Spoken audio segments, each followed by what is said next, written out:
Good evening. Hello, everyone out there. I'm Kathy Bisbee, Executive Director at Brookline Interactive Group. Thank you so much for joining us on a Monday evening. We are here to talk about an amazing film that some of you joined us yesterday to watch called Brother Outsider, about the life and story of Bayard Rustin. I'm not here to introduce the film, but I do want to just let you know that Brookline Interactive Group is officially a co-sponsor on this event because we thought that both in this film were a really important way that we could facilitate community dialogue in Brookline about Bayard's life and also how the work of the civil rights warriors really affects and has implications on the work that we are doing today as a society and the reckoning that's taken place over the summer and continues.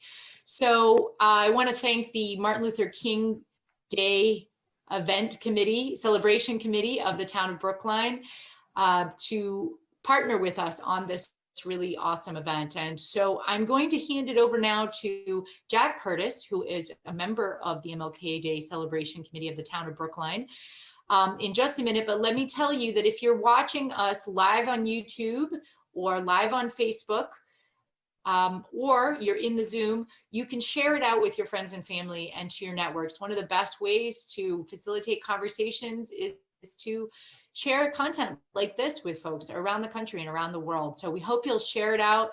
And we also encourage your conversation and questions. We do have a Q&A at the bottom of the Zoom. And we also will be looking at YouTube and Facebook tonight just to see if any questions come through via those channels as well. We're also on Big's community cable channels, on the community channel, channel 3 on RCN and Comcast, and on 23 and 15 for our civic channel, which is formerly known as the municipal channel. We're now calling it the civic channel. And that's really part of Big's commitment to keeping democracy transparent in our community of Brookline and everywhere. So we will have this video up of this panel discussion and soon after the event tonight. And you still can access the film. If you haven't had a chance to watch the film, Facing History has a copy of it that they have kindly partnered with us to be able to share on their website. Also through Canopy, which is a tool of the Brookline Public Libraries. You can watch the film in its entirety through them as well.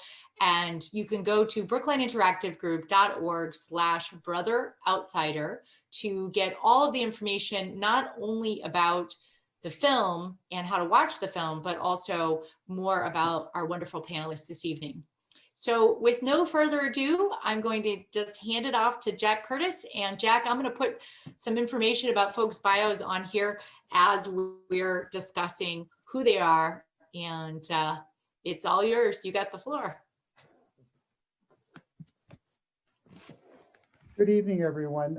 Great to have you here. We're here tonight to discuss the life, battles, and legacy of Bayard Rustin, the visionary activist and strategist, through the lens of the powerful film Brother Outsider and through the comments of our panelists. The event is co-presented by Brookline, as you know, Brookline Interactive Group, and the town of Brookline's MLK Day Celebration Committee, which each year marks MLK's birthday with a free event at the Coolidge Corner Theater, which is going virtual next year. And we also present educational programs such as this one throughout the year. The event has also been assisted by Brookline's Facing History and ourselves. I want to introduce Nancy Cates, who's the director of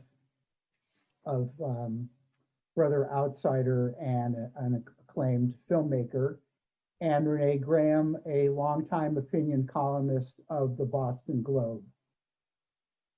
So again, as a reminder, we'll field your comments and questions at the end of our discussion.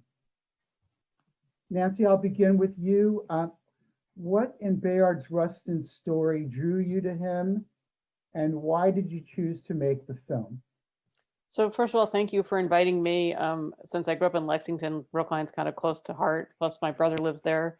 I did also want to say, in addition to the other introductions, that you can also buy the film on our website, rustin.org, and it's on various streaming platforms.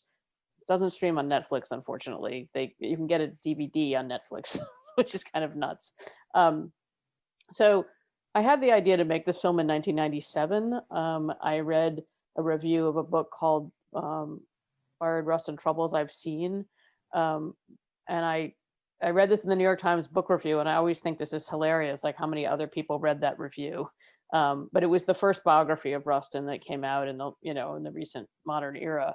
And I just thought, wow, he started at the age of 15 and continued being an activist for 60 years until he died at the age of 75. And I was really drawn to his commitment that, many people are activists when they're young, or they're activists because something's happening in their neighborhood, but he had such a consistency and such a deep commitment to social change.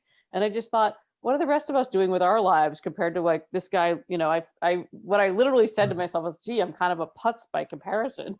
And I had heard of him. I didn't know very much about him when we started the film, but it's been a fantastic education, first to make the film and then to be talking about it for so many years. So in your research, were there some elements in his life that were, let's say, unknown to you that you were excited to bring forth? Well, being a biographer is it's a very weighty thing to take on someone's life. So it's hard to say one thing or the other thing. I mean, unfortunately, even with 84 minutes, we couldn't cover everything in his life. I think there's one still in the film with him, with A. Philip Randolph, who they had a movement after World War II to desegregate the U.S. military. I think there's a photograph of it, but we don't really talk about it. I mean, that was enormous, but you have to make tough choices when you're making a film. And so that one got short shrift. There is this one photograph, but it's not, if you watch the film, unless you're really paying attention, you wouldn't really know that about Rustin. And that's actually an enormous contribution that he and Randolph made to the United States. I think one of the other things that was really challenging for me is he had a lot of sexual partners. I'm not a gay man. I spent a lot of time thinking about his sexuality as a woman, but there was sort of a limit to what I could really understand about it. And we made the decision to only talk to people who had actually slept with him, to, not to have people talking about his sexuality who were not his lover, which I think was, the most honest way we could address the topic since he wasn't alive at that time.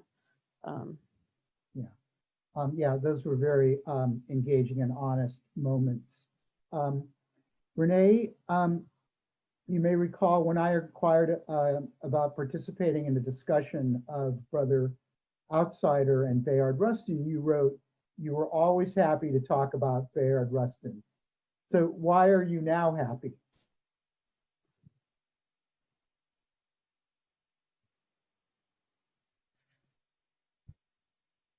Renee, we have you muted. There you go. Thank you. Okay. Just want to say, Jack, thank you for allowing me to be part of this, because Bayard Rustin is one of those figures who I went too long in my life not knowing who he was.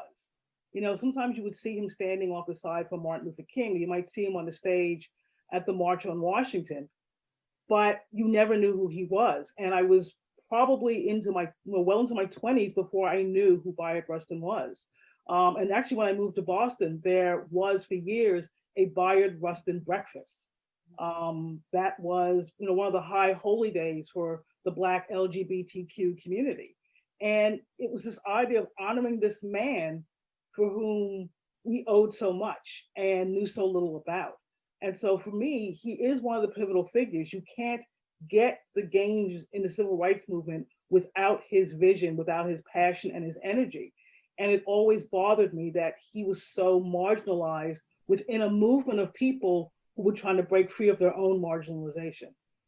Right. Good way to put it. Did you have a favorite moment in the film? Something that caught your eye? I think it was early on when he was talking to, it looked like maybe a group of students, and he was saying that every community needs a group of angelic troublemakers. And immediately made me think of John Lewis, and how now the comment he made about getting out there and making good trouble has become a mantra for modern day activists. And here was Bayard Rustin saying essentially the same exact thing.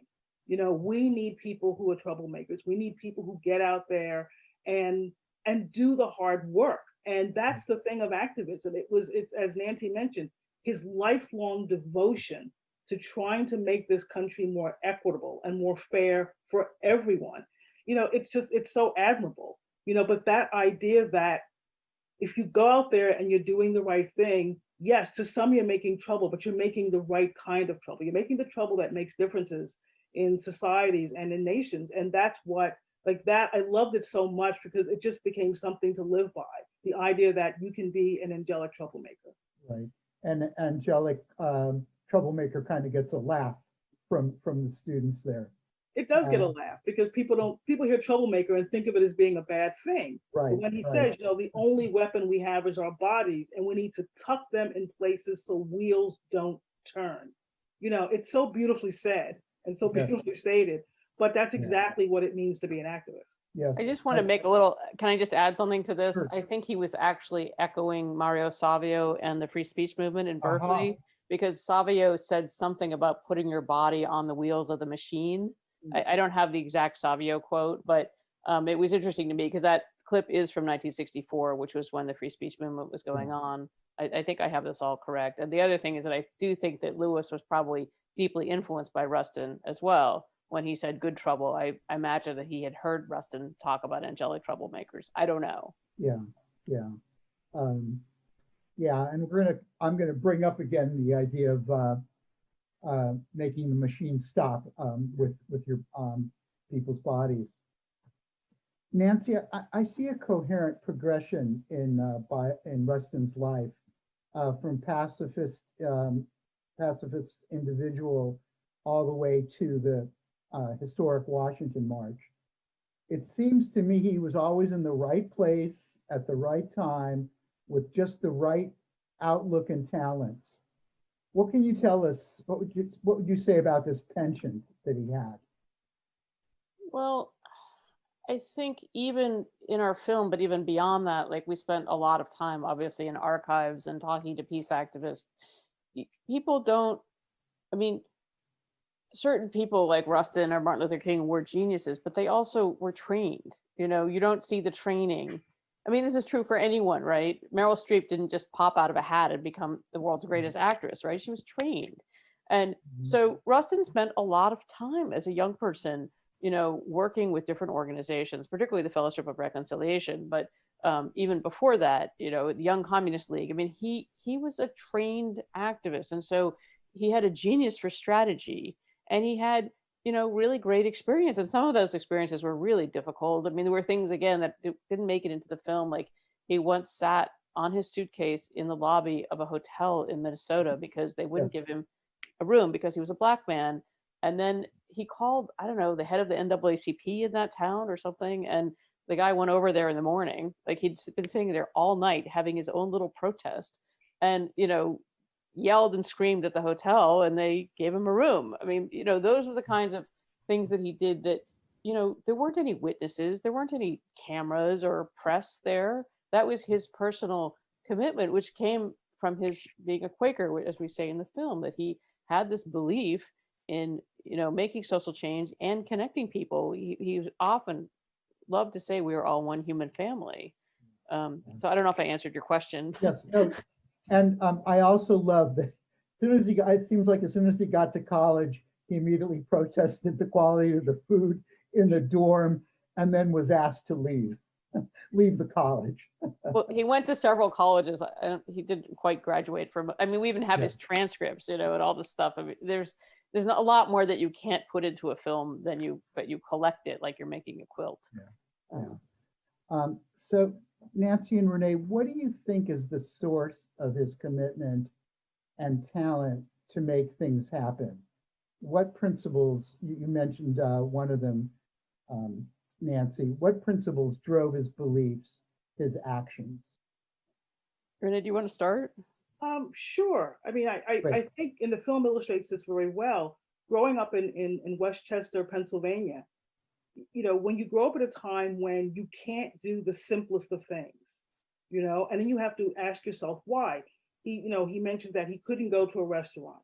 He couldn't go to a movie theater. There was nothing he can do because he was a young Black child. And you saw it happening, of course, to older Black people as well. That fuels something in you. You want, when you grow up in a time of such oppression, when you were denied, again, even the simplest pleasures, I think it really stirs something in you. And that happened early. If he'd grown up in a very different place, maybe that doesn't happen. But and I think it was also important that he wasn't growing up in the South. There was always a sense that somehow the bad things happen below the Mason-Dixon line. He was in Pennsylvania, and they were happening there too. And there was something in that definitely lit a fire in him that burned within him for the rest of his life. And this idea that this is not the way things are supposed to be. He simply wouldn't settle with the status quo. I think that was his greatness. And he got that early in life. I would just add that, I went to Westchester several times in making the film, and I felt, I've never lived there, so maybe I don't have standing to talk about it, but I felt that there was still a lot of racism and homophobia in Westchester, Pennsylvania. It turned out that at the time we were releasing the film, they had decided to build a new high school in Westchester. And this committee had been formed that had decided to name the new high school after Rustin. And then there was this huge backlash in the town of Westchester because he was a gay man. And I wrote a letter to the editor of the newspaper saying, do you really want to be known as the town that was, too uncomfortable with Bayard Rustin, one of the most famous people who ever lived in Westchester? And then my letter became a news story, and I got some hate mail from Westchester. I don't want to go on and on about this, but it wasn't the South, but it was not great. It's like 30 miles from Philadelphia, but it seemed like a very racially divided place. And again, I was only there twice, so I shouldn't be, I'm not an expert on Westchester, but one other thing about this, the Westchester Historical Society has, folders and files on people. When I went there and I asked for their file on Rustin, they said they didn't have one. And I started yelling at them and I said, don't lie to me. Like, I know you don't know me, but I know you have a file. And guess what? They produced it after I started yelling at them. Yeah. This is historical research, And Nancy, you also introduced us to one of his high school classmates who reminisced about a Ku Klux Klan march right down the center of the main street of Westchester. It was very moving for me to interview his high school football, colleague at the field where they had played, because he was a very old man. Unfortunately, most of the people in the film have passed away since we made it.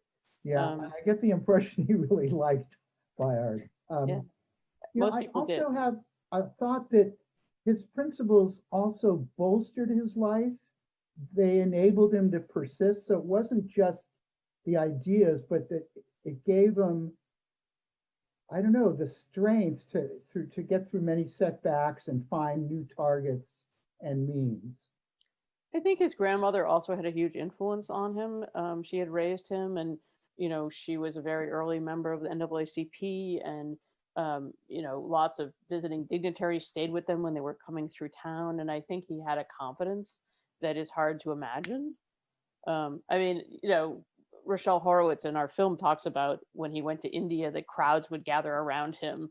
But you think about, he went to India because he wanted to study with Gandhi. And unfortunately, between when he bought the plane ticket and when he got there, Gandhi was assassinated. But his commitment was so deep and kind of fearless that it did carry him through. But I think a lot of it came from both his genius and some influence from his grandmother. Mm-hmm, mm-hmm. Yeah. For me, it was eye-opening for me that during the Montgomery bus boycott, Rustin mentored the then 25-year-old MLK in the ideology and mechanics of passive resistance and a nonviolent campaign. I mean, this is truly a behind-the-scenes story. We know about the march, but here's something that really has a long-range, deep impact Your thoughts on that episode in Bayard's life and MLK's life? Is that for me or Renee? I guess for both of you, but just even that, the fact that he, I think that there were a number of people that introduced him, but it seems that he had perhaps the strongest influence about nonviolent resistance. I mean, I think that's important. And it sort of goes back to something that Nancy said, that people were trained, people learned from someone else. Rustin was about 17 years older than King was. He was already in his 40s by that point. King was, not that long out of school. And here was Rustin, who had really decades of this work behind him, but also decades of work in nonviolent protest. And that's what King wanted to do. So he was really learning from someone who was well immersed in this. I just wanted to sort of quickly comment on something that Nancy sort of mentioned in sort of the way that Rustin was. When you're marginalized, when you're disenfranchised, it's very easy to start to internalize that, to feel like on some level you must be less than, otherwise they wouldn't treat you that way. Rustin didn't have that. He always knew that he was equal to everyone else. I think that informed the way he moved through the world as a Black man, but I also think it informed how he behaved as a gay man. He was never really in the closet. He was always open. People knew. Now, how that would play out in his life would come out in sort of different ways, but the bottom line is that he never pretended to be anything else than what he was, which was a gay Black man. And so I think that also is what helped him have a kind of acceptance with a lot of these civil rights leaders, because it wasn't this weird thing. It wasn't like he was, he had like a wife on the side and he was trying to pretend he was be something he wasn't. So I think all of that, all of these ways, I think his confidence, his self-assurance in what he was doing, I think was hugely influential on King. Yes, thank you. I think you're right. I want to touch on the march. Wait, I have to say one more thing, which is that Yes, King please, had gotten his PhD at BU. I just wanted to mention that, but he was very young. So King had a more theoretical idea about nonviolence, and Rustin had a very practical idea about it, and had done years of studying also, but Rustin never got a PhD. His PhD was in the streets, if you will. And there's actually a plaque at 397 Mass Ave where King lived as a grad student. Wow, I didn't know that. That's cool. And with Bayard, I think it was in the 40s. Someone says that was perhaps the period he enjoyed the most, where I think he traveled around the country for the Fellowship for Reconciliation, meeting with small groups and teaching them about nonviolence and the pursuit of social justice. Yeah, that's a comment by Rochelle Horowitz, who was his assistant in the 60s. Yeah. So I want to touch on the march for a moment. I feel it's so deeply woven into our minds and history. I just want to raise 2 points that tell us a world about Bayard's talent and success, and something that Nancy assembled to just what I think are key moments. So there was an activist columnist who said, a colleague who said, all of this was organized on 3x5 cards out of Bayard's pocket. Then in the clips that take us on stage, we get to see a glorious moment. Bayard clutching his all-important notebook, smiling, supremely satisfied, and we get to see the singer of spirituals happily mouthing the words as Mahalia Jackson sings, "Stand by me, Lord." So I want to go on to and that I think, was expertly done and I enjoyed. In the years following the march, this is, I think, mostly for Nancy, I feel that Rustin must have been there, done that. He chose to move from protest to progress and to work with the Democratic Party and the labor unions. Was this a good move? Do you see lessons for today? Well, it was an interesting process. By the way, I just want to say one thing about the march sequence in the film. Yeah. I was very much against even having Dr. King's speech in the film because I felt that we were trying to take Rustin out of the shadow of Dr. King and show him for who he was. And in fact, there's one shot at the very beginning of the film where they're going through some doors and Rustin literally was in the corner of the frame. And the editors were always getting mad at me because I said we have to focus on him. We have to literally reframe the image so that we can see him. And we were sort of reframing history by doing that. And the editors would be like, the quality of the image is degrading because we have to zoom in so much. And I'm like, I don't care, because literally many images of him he's off on the side, as Renee said. But now I've forgotten what you were asking me. Yeah. About the Democratic Party. Yes, So personally, one of the hardest things for us in making the film, and for me, just me personally, was his decision not to really protest against the Vietnam War. Just as his pacifist colleagues and younger colleagues were upset with him, I was upset with him. And we had a hard time trying to explain to the audience why he didn't come out against the war. And he said very squirrely things about it. And the editor, I just remember sitting with the editor kind of like, we were all racking our heads, like we didn't know what to do to try to be clear about his decision. And clearly it had to do with his connection to the Democratic Party. He would have said, there's this basic thing, right? Until the Voting Rights Act, African Americans couldn't vote, right? So the only way to show political force was to go to the streets and march. But once you have the ballot box, then you have to deal with politics. And that's what he would have said. That's why Rochelle made that comment. He might have been happier marching in the streets, but he understood that, now that there had been some progress on civil rights, that it was important to keep pushing the Democratic Party, which meant in getting involved in very messy political realities, which are much harder to achieve victory in. The March on Washington was a triumphant moment in American history, partly because it wasn't, a political vote or something. It was a moment where people came together. So, is it harder to be in the political world and to be kind of making deals and things? Of course it is. Was it a necessary step for the civil rights movement? I'm not the expert on the civil rights movement, but I would say yes, it is. And I think that today we still have those questions. And I hope everyone who's watching this goes out and votes if you haven't already. But I think we need both people marching the street and people working, on bills on Capitol Hill or what have you. Sorry, I didn't mean to make a speech. Renee, do you want to? Yeah, I think that probably after 30 years outside the system, he wanted to see what it would be like to be within the system and what changes he could make. However, and he knew this because he makes that comment in the film that, in protests, there can never be compromise, but in politics, there's always compromise.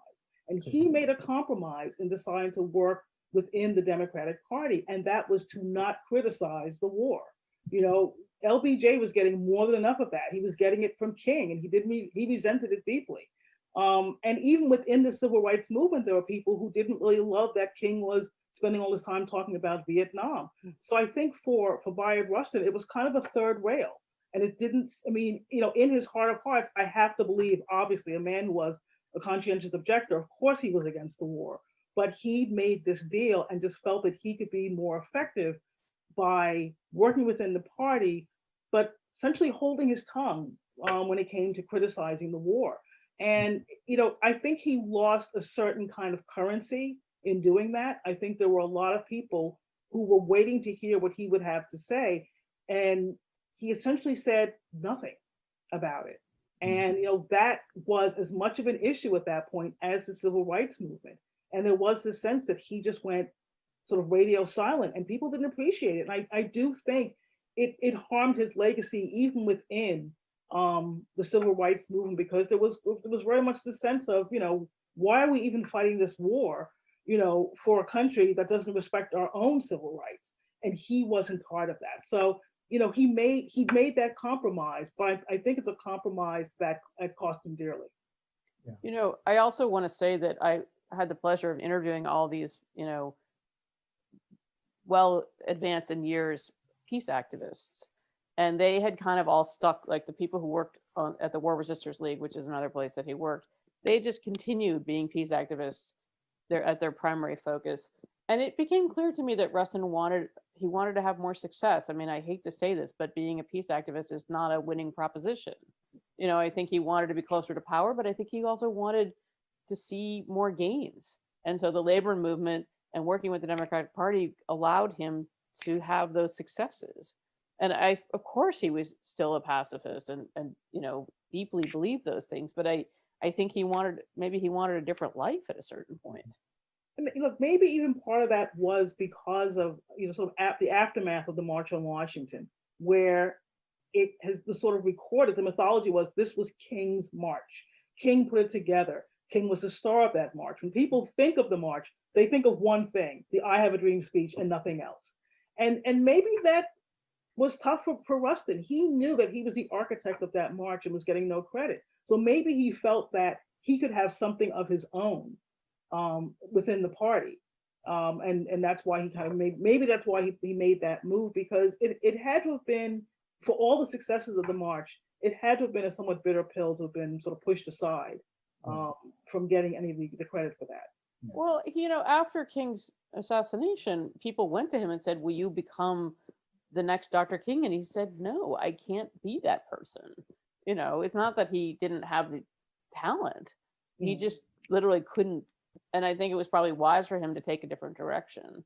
I don't know. I mean, there were these stories of him being completely exhausted and ragged and, standing outside his hotel room, and somebody said, you have to go back. And he was, so exhausted after the march that no one wanted him to be seen in public because they thought that somebody would take a picture of him with his shirt untucked or something. So I think he was pretty happy with the march.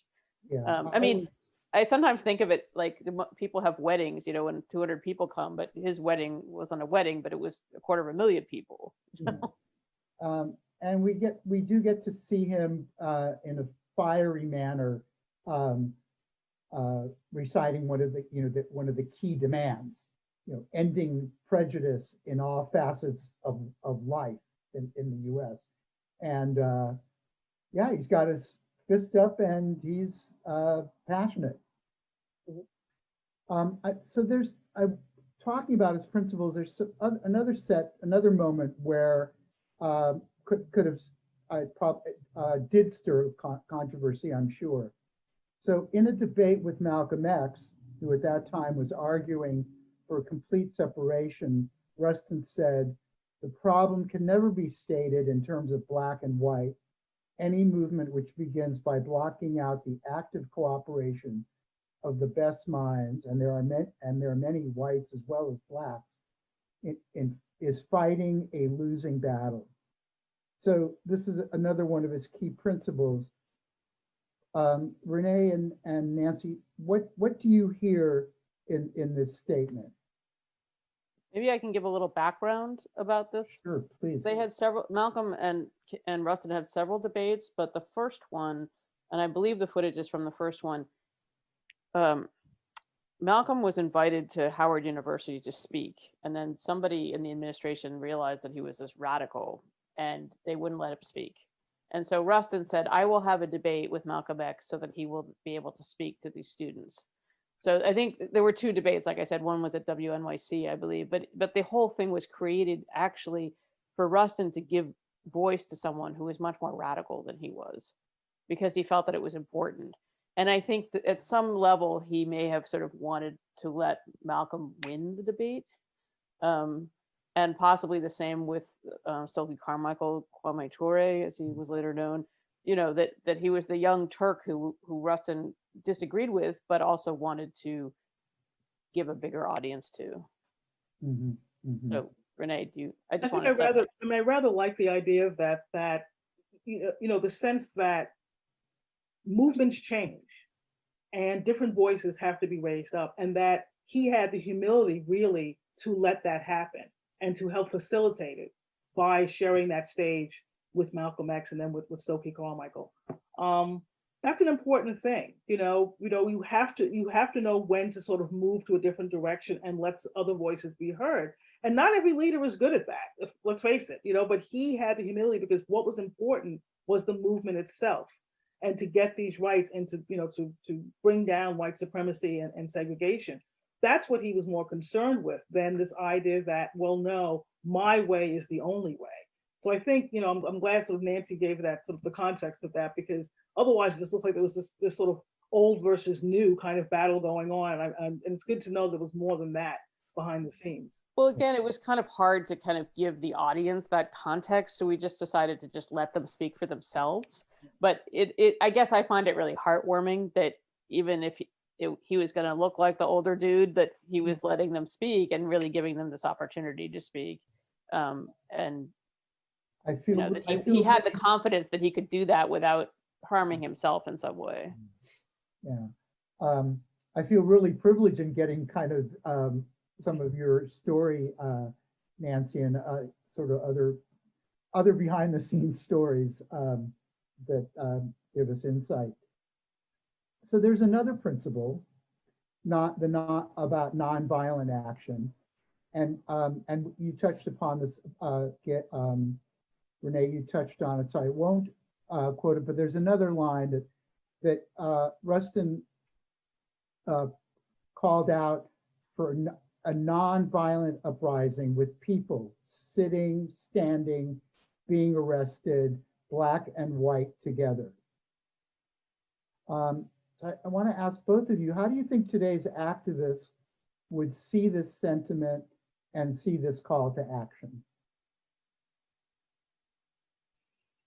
Well, I mean, in the protests, the nationwide protests immediately after the murder of George Floyd in Minneapolis were quite diverse compared to some of the others people have seen in recent years.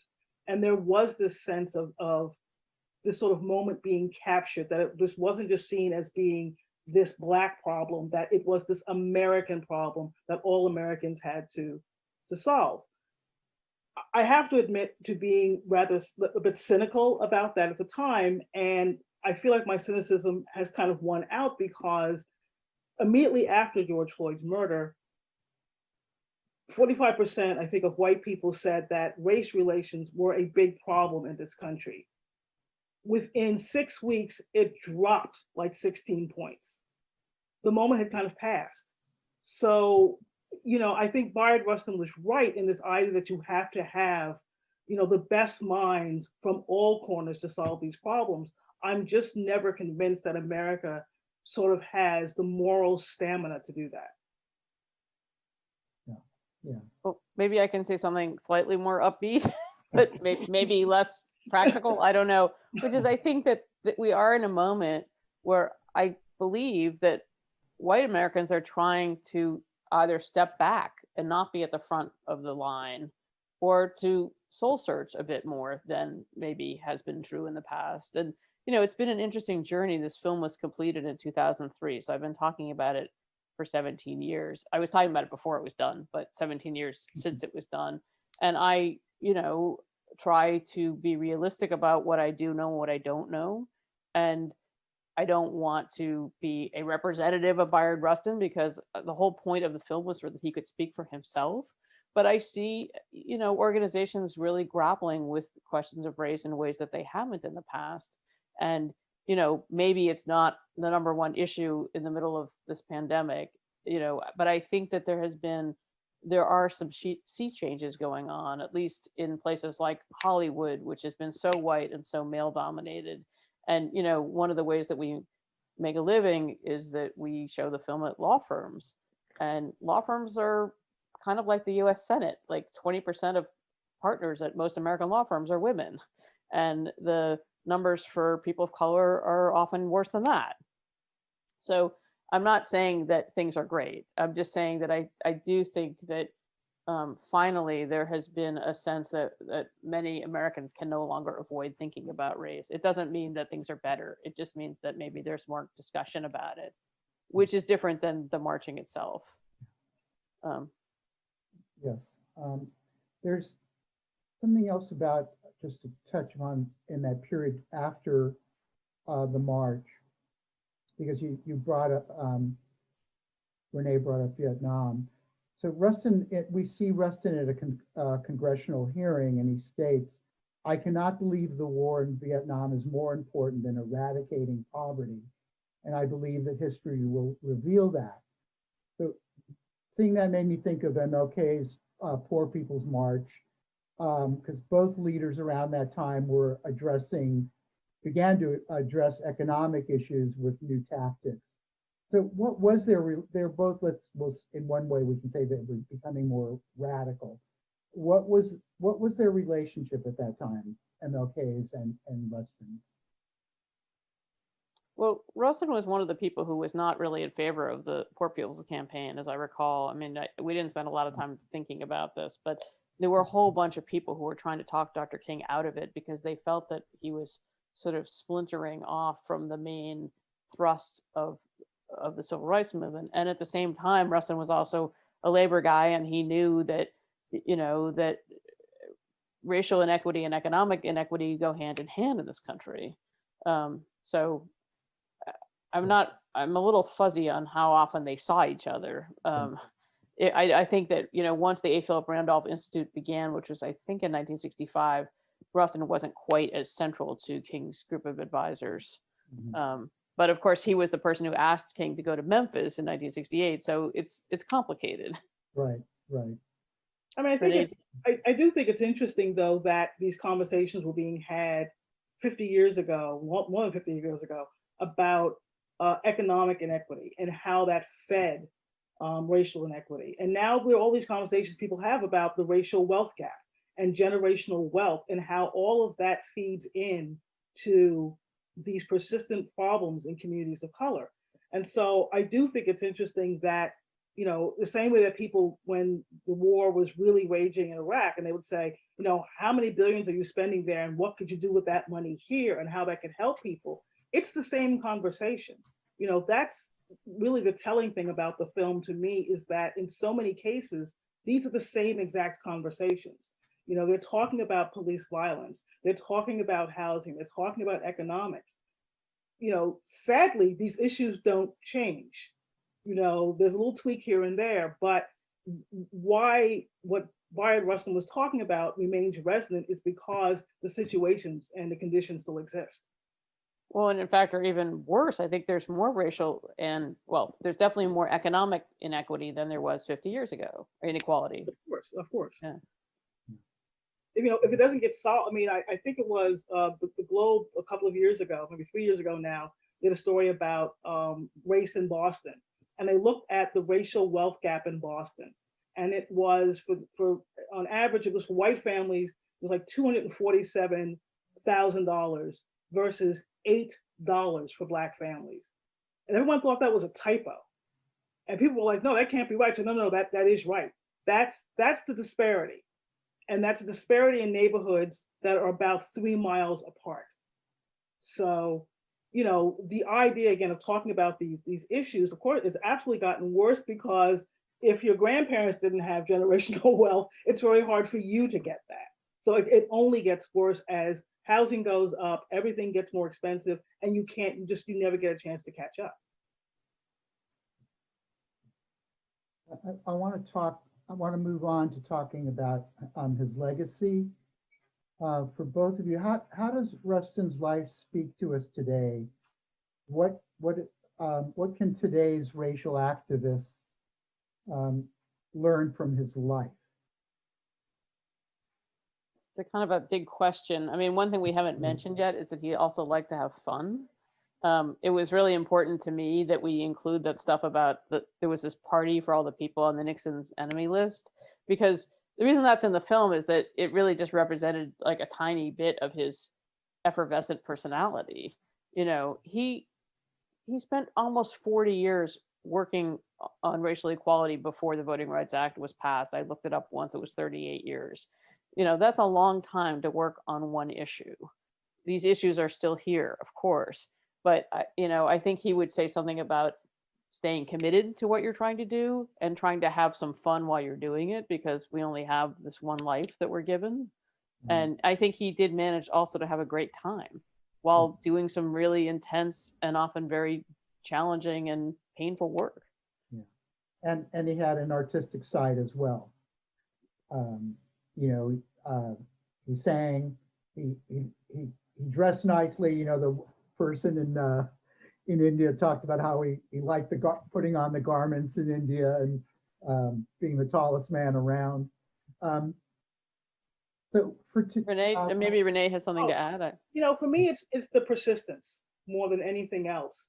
When the marches were sort of at their peak here a few months ago, I had nieces and nephews who were participating, and this was their first time going out in marches for racial justice. And I was really proud of them, but I also said, you do realize this is a marathon, not a sprint, right? This is not going to be one march. It's not one march, it's not one T-shirt, it's not one chant. If you're devoted to this, this is going to be something you're going to go back to again and again throughout your life, because it's going to touch every corner of your life.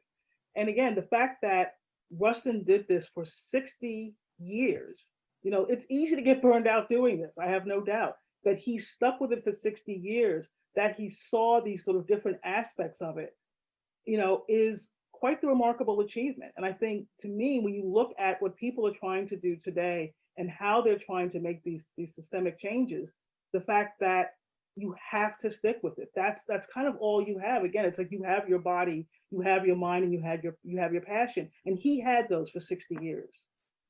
I think we haven't really talked about him being gay very much, but that is also a really important part of his legacy, that he was a visible gay man, that he's a symbol to other, queer African Americans, to other queer youth, et cetera, et cetera. There's in the Castro district in San Francisco, which is near where I live, there are these plaques that have been put at the sidewalk. And unfortunately, Bayard has a plaque, but it's way up, like not near the other plaques, it's near this dry cleaner up the hill. But at least he's sort of made it to the sidewalk, if you will, that people will see him and see him as a symbol. I think it's very important. Yeah, I do want to ask that about his life as an openly gay man who suffered setbacks because of his homosexuality. So what about his life and his tactics, and how, what do they signal to the LGBT community? I mean, what lessons do they draw? Speaking as a queer Black woman, it was the intersectionality of Bayard Rustin. He knew that these were not single issues, that the idea of fighting for your rights crossed many lines. And, he had these within him. That's what he was fighting for. So, when he's fighting to be treated as an equal citizen, it's not just to be treated as an equal citizen as a Black man, it's to be treated as an equal citizen as a gay man. It's incredibly disheartening when you watch the film and you see the different ways it was used against him to silence him. Well, if you're going to protest, the convention in LA, this is, Adam Clayton Powell, I'm going to say that you and King are lovers. I mean, this was the way they used it against him. But he was never really closeted. And so the idea that he could still do the work that was important to him and still be exactly who he is and who he was, incredibly inspirational, growing up. I wish I had known of Bayard Rustin much earlier in life, because you had this very, influential and inspiring group of people, but you didn't always see yourself fully in there. The same way you don't see all the Black women who were part of the civil rights movement and how important that was. And so the idea that these movements were put together by many people from many backgrounds who were fighting not just for Black civil rights, but for equal rights in every capacity. It's just important for people to remember. I'm going to skip forward just a bit because I wanted to talk about that. Time on Two Crosses is the name given to an anthology of Rustin's writings. He definitely lived and fought in two spheres. So yes, I wanted to raise that current term of intersectionality. And I maybe put you on the spot. What would Rustin have appreciated this analysis? And obviously you find it useful, but useful when looking at the battle for full equity. Is that for me? Yeah, I think I'm jumping ahead a bit, but it was something I wanted. Well, to I guess on. I wanted to. The reason I brought up his being gay again is to talk about intersectionality. I think it's really important that we not speak for Rustin. That. Right. But I think he would be happy to know let's just even talk about the film, that the film often brings together queer people and African American people or groups who, you know, even within institutions who don't always speak to each other. I think that the need for dialogue and the need to show people in multiple identities has become much more central to our political discourse than it was even 40 or 50 years ago. But I don't know if I'm answering your question. Yeah, no, I think, yeah, I mean, I've asked you to sort of posit it, but in line with that, so later in his life in the 1980s, Rustin did devote, was engaged in the gay rights activism. And, you know, we hear him say in this, we see him in the film say 25, 30 years ago, the barometer of human rights in the United States were Black people. That's no longer true. The barometer for judging the character of people in regards to human rights is those people who consider themselves gay, homosexual, lesbian. How do you see the state of both groups? Here I am dividing them, but Blacks and LGBTQ community. Are both groups a litmus test? Has one more, how do they stand with rights, and is one group more vulnerable than the other? Well, I think Renee should answer the question, but I just want to say that he said that in 1986 at the height of the AIDS movement, that I don't think he would say that statement today. He might say immigrants were the litmus test, but I don't think he would say that in 2020. Right, right. I mean, personally, I try to stay out of the oppression Olympics, you know, where you're like, oh my God, we've got to, but you know, every group has their stories to tell. You know, I think today, everyone is still fighting. You know, they're fighting for things they thought that they'd secured years ago, whether it is the Voting Rights Act or same-sex marriage. They're still fighting these same issues. So it never really goes away. It can get better, and there's this moment where you feel like you can kind of exhale, but then you can't. Then the fight has to continue to go on because, you know, look, we know what's happening in Georgia and in Texas with these incredibly long lines, people to vote. And, you know, it was all supposed to have been solved in 1965, right, with the Voting Rights Act. So these things continue to go on. You know, we know that there are probably going to be challenges to same-sex marriage at the high court at some point. You know, the fight continues to go on. You know, I think of Audre Lorde, who said, you know, we don't lead single issue lives. So you fight on multiple planes because it's all, you know, it's not like I can't fight for women because I'm fighting for Black people. I can't fight for Black people because I'm fighting for queer people. It's all of me. I have to fight for all of them.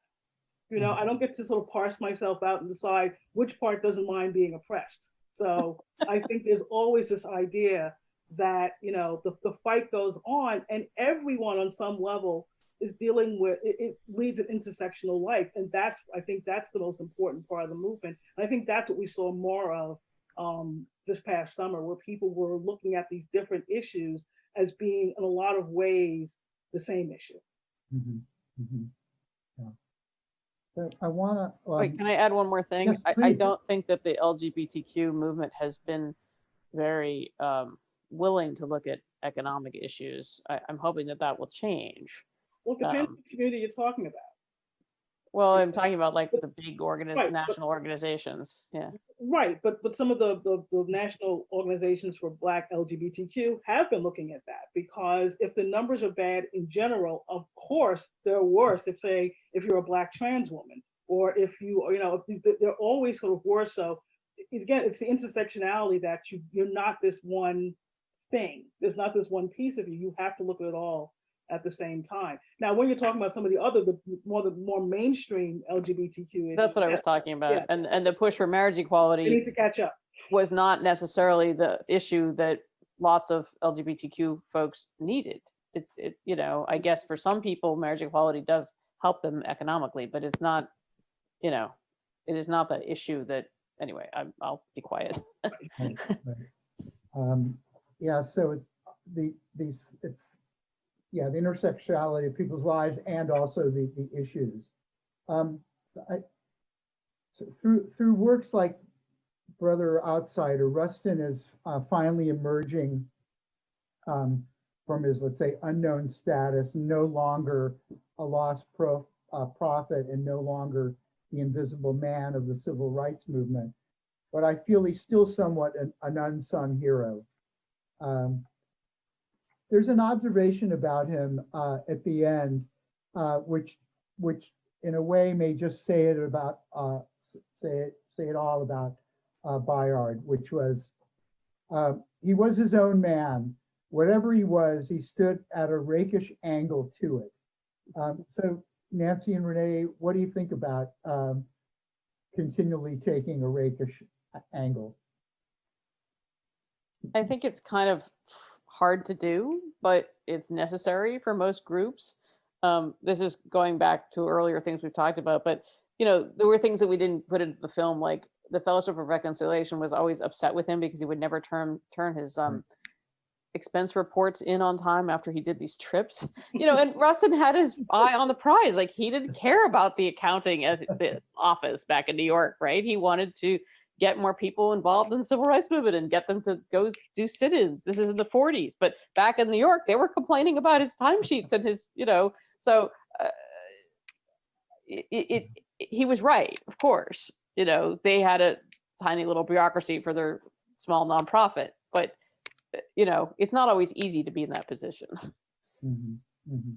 Renee, do you have a thought on that about a rakish angle? I just think he led to me such a sort of exemplary life. And, I was wondering earlier, is there a Bayard Rustin stamp? There is not. There is, actually. Is there? Oh no, yeah. No, I think it's still sort of caught up in Congress. Yeah, but there was some movement to get it approved. Right, Ellie Norton, from the delegate from DC, sort of made that proposal back in 2019, and remarkable, somehow it just hasn't happened yet. Wow. But I'm hopeful. I hope that that can happen at some point. I just think more people need to know about him. I want more films about Rustin. I want Hollywood to discover this man. This is an incredible life. I just think it speaks to history in the way that certain people are erased, that he is not better known. So I really hope that people do see Brother Outsider and get to know this sort of remarkable man.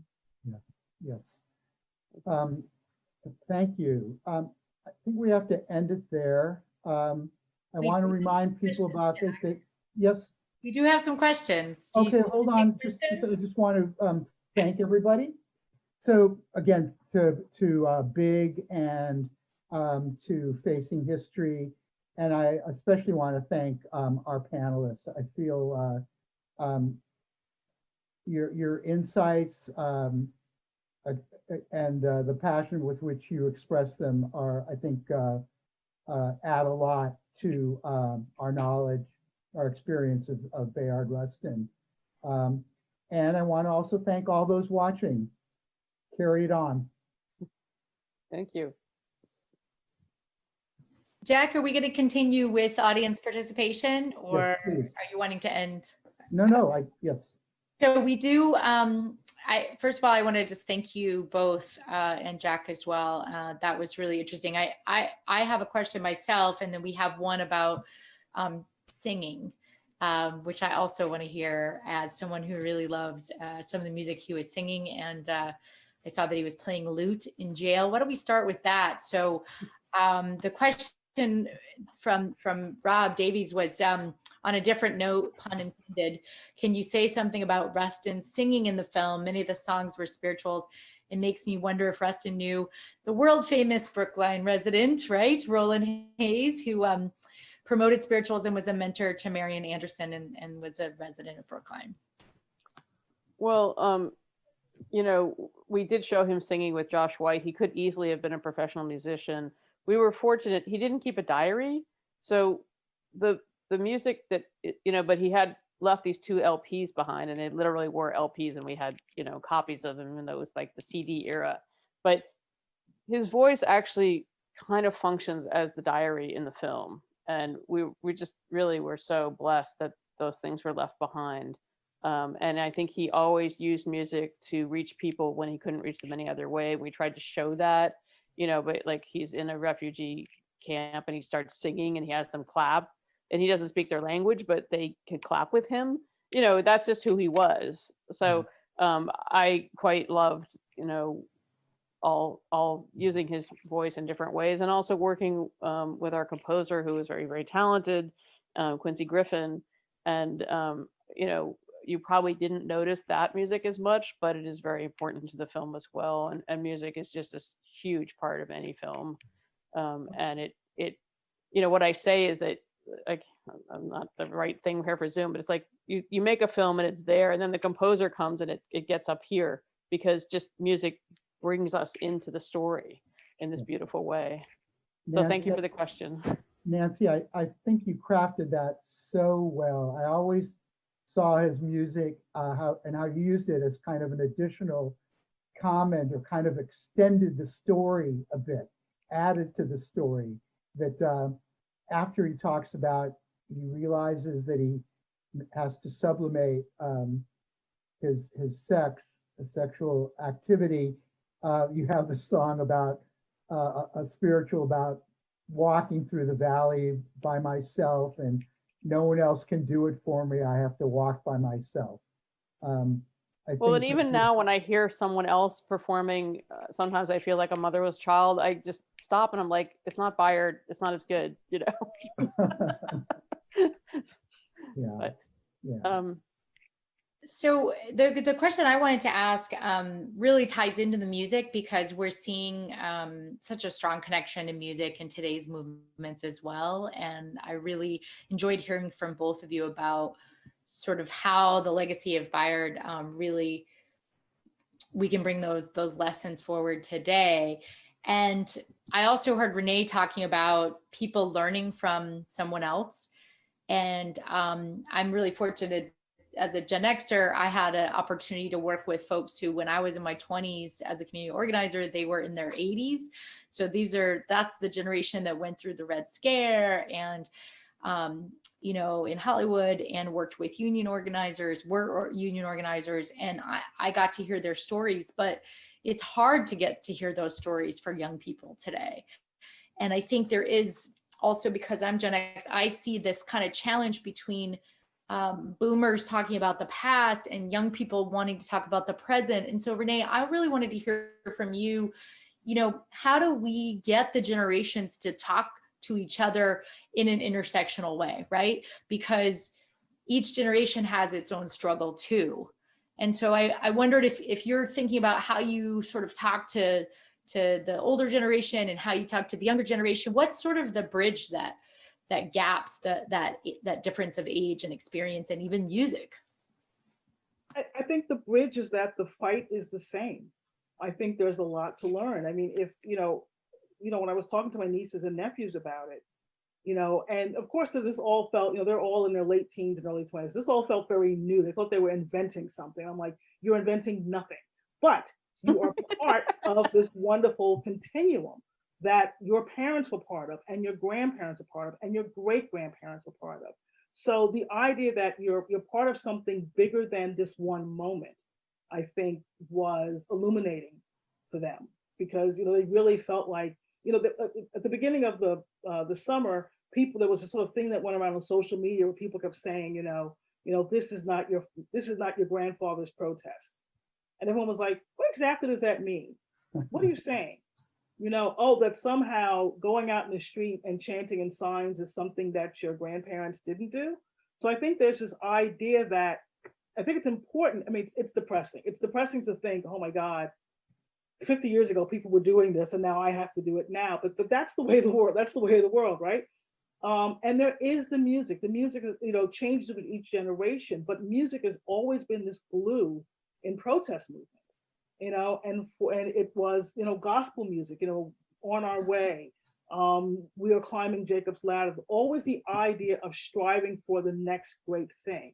And that's still there. It might be in hip hop, it might be jazz artists, but that music has always been there. And I think that what young people are discovering, because they have access to everything on the internet, is that they can see it, they can hear it.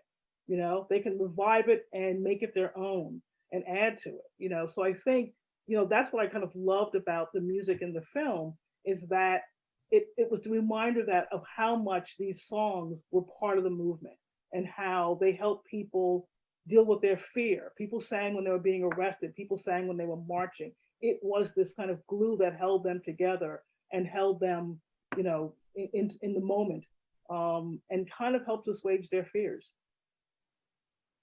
Maybe just a little addendum, which is I've talked to lots of people who watched Brother Outsider as teenagers when they were first coming out or what have you, or this one young woman grew up in Kansas City, and she told me that she and 3 friends like had a party, they were up past when they were supposed to be up, but she was like 15 or 16, and Brother Outsider was the first gay movie she ever saw, or gay documentary. And this is why you make films, right? It's not only for the people who knew about Rustin, it's for the people who didn't know about Rustin.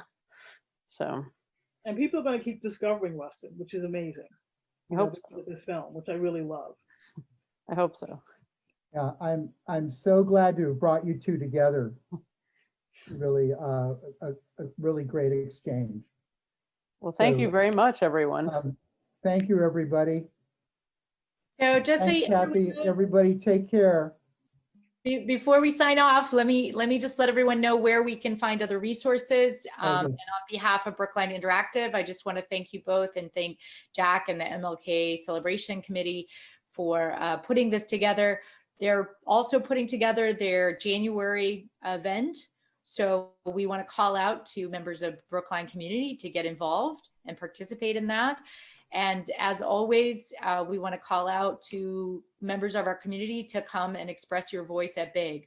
You can make a film just like Nancy did. Maybe it won't be as good as hers at the first try, but we can help our community not only facilitate these kinds of conversations, but we can also help you as a creator have access to the kinds of tools. And I have to say, Nancy, I noticed at the end of the film, I watched the entire credits and I saw that you actually got some resources from BAVAC, which is the Bay Area Video Coalition, which is our sister station. Wait a second. BAVAC was where we edited the film. In fact, I had this joke that they should give me a job because I was there every day for a year. And there's a poster of Brother Outsider at BAVAC, and I'm like, you cannot take that down because I spent so much time in this building. But I forgot to say earlier that my very first video anything was at Somerville Community Access Television. And, I did go to film school. Like I didn't go right from Somerville Community Access Television to making this film, but I do think of community television very fondly because of that, because it just gave me a start and showed me what a camera was. And I was really terrible, but you keep working at something, you get a little better, hopefully. That's awesome. Well, we're going to use that little clip for our internship program. And Renee, we might reach out to you as well, because we have lots of young aspiring journalists who have lots of strong opinions, and they might be a perfect mentee someday for or to follow in your footsteps. But I just want to thank you both. Thank you so much. And we'll have, I did at the beginning, Jack went so quickly into the conversation that I didn't have a chance to show your bios. So as we say goodbye, I'm going to mute everybody, and then I will show everyone's bios, as well as the link to where you can find more resources if you're interested in having a conversation about further about Bayard Rustin, or if you want to have a conversation about racial injustice in America, both in the past and today. We have a list of resources that Jack Curtis put together for us that is going to be up on our website. It's already on our website, brooklineinteractive.org/Bayard Brother Outsider. Sorry. So we'll put that up, but you guys can say goodbye, and we will just show the slides after this. We have no other questions, and I think we're wrapping up. Thank you. Take care. Bye-bye. Bye, Gail. Bye, Renee. Thanks. Bye.